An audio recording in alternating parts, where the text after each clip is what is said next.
Hi beautiful people! So samahan niyo ako sa aking mini vlog. Papunta nga pala kami ng Pilipinyana para doon kami mag-dinner. Dito talaga ulit nagsimula lahat eh.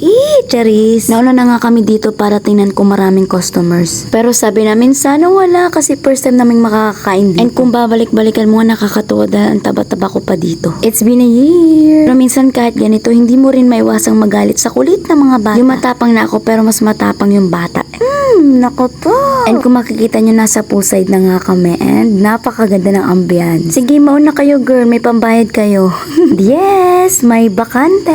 And pumunta na kami dun sa tatayuan namin at pinagdikit-dikit na naming mga lamesa para sama-sama kaming kakain. At tumigil lang ako dyan para ipa-off muna yung video dahil nahihiya ako. Konting clip lang and ayan, nung palabas na nga kami. At pagtapos nga ni namin kumain ay kami ay namili sa Robinson and thank you kay na Tita Susan at Rosel na nag-sponsor. Hindi ko na rin nga alam kung anong oras na yan pero medyo malalim na ang gabi. At ayan, Kuya Carlo, hi! Nagtanggal lang nga ng face mask at baka daw may makakita sa kanya, huh? At nagsimula na nga ako mag-vlog dyan. Hindi ko alam po sinasabi ko dyan. Basta sa pagkakaalam ko ang taba-taba ng pisngi mo niyan.